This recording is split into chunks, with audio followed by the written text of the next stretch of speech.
Good morning. Thank you so much for joining me. We are almost at the end of our Course in Miracles. We are on lesson 364 today. Unbelievable. Today's lesson, as a repeat, as a constant one for the last week, states, "This holy instant would I give to you.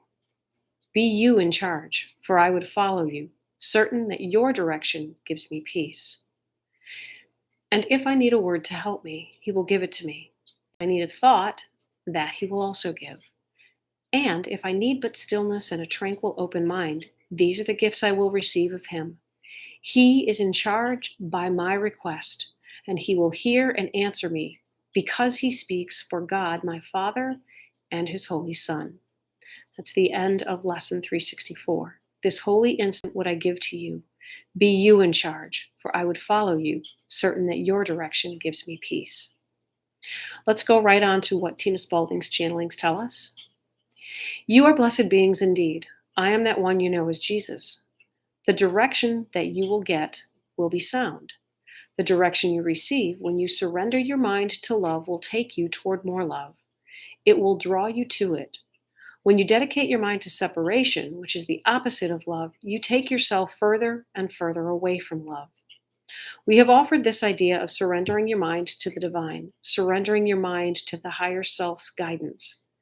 There are many words used to describe this: the higher self, Holy Spirit, divine consciousness.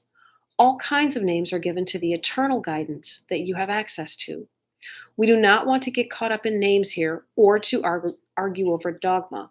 Understand that when you surrender your heart and mind to love and say, "Show me the way. I am dedicating my life to love. Show me how to find my way in this difficult world," you will receive guidance. And know the guidance will be different from what you are used to engaging in your self direction. For example, if you are always very tightly controlled about things, the guidance that you may receive may come from a new friend who is very relaxed and easygoing and who demonstrates how to let go of control.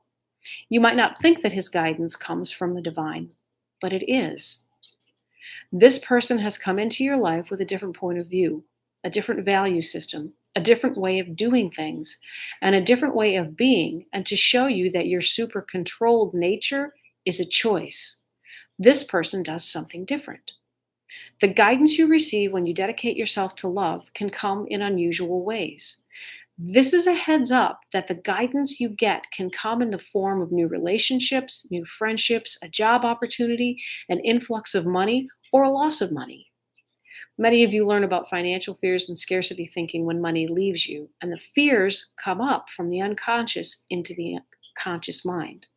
Remember that messages can come to you in many forms. Be open to new opportunities, new conversations, and new inspirations. That is how the guidance will come. I am that one you know as Jesus, and we will speak to you tomorrow. That is the end of Tina Spalding's channelings. Our guidance will come in many different ways. When we ask for signs, we have to be open to the way that Spirit knows it will teach us in the most effective, most beneficial way for all concerned.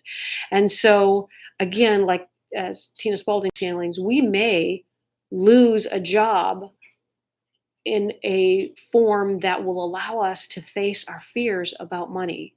When I was ill a number of years ago, I was forced to take a leave of absence, and I had numerous money fears. And the fears that came up were really intense. But I was sick enough that the only choice that I had was complete surrender.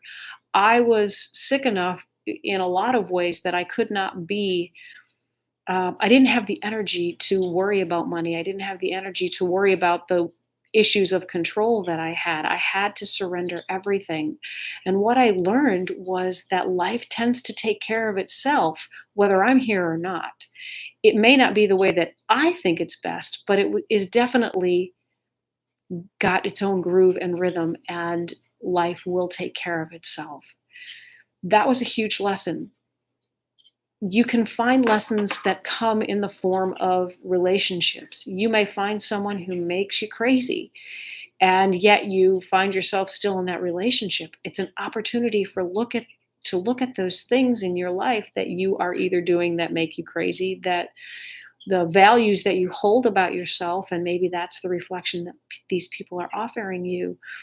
There are so many things that can come, and I've often told my clients that you may get a lesson when you ask for help. You may walk into the grocery store, or you may go shopping, or you may be walking down the street or watching a newscast and hear a conversation that two other people are having.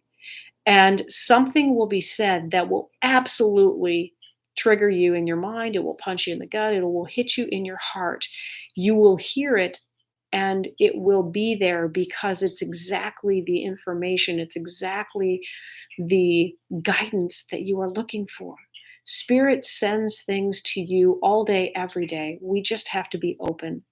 If any of you have ever seen the movie Bruce Almighty, there is a clip where Bruce Almighty. Bruce is asking for guidance. Give me a sign, please.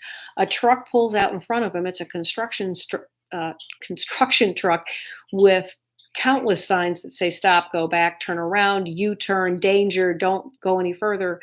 And he just keeps driving and keeps asking for a sign. We want the sign to come in the way that we want the sign to come. But when we do this, when we choose to learn and to listen, we open and we surrender. We don't have to know the how.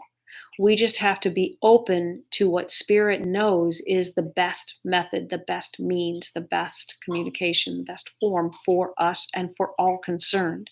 Because while we are learning lessons, we may also be teaching someone who may not be in our reality. Again, the grocery store idea. We could have the conversation and someone else could hear it, and they might learn something about themselves.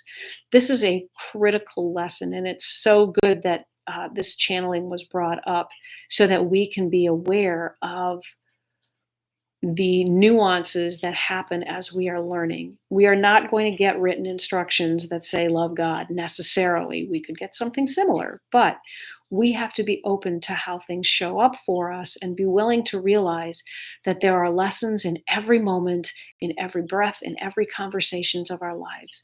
Everything that we do is a choice.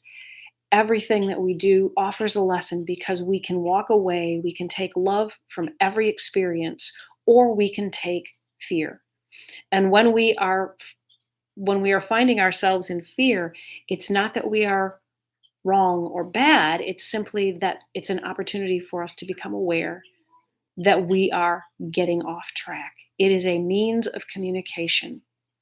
Pull the judgment out, surrender to the guidance, and surrender to the way it shows up for you. If you are trying to escape a flood and there's a boat that comes by and you think God's going to reach down and grab you, you may want to just check in, because the boat and the plane and what was the other thing? The raft may be all your answers. Have a great day, everyone, and I will talk to you again tomorrow. Take care. Bye-bye.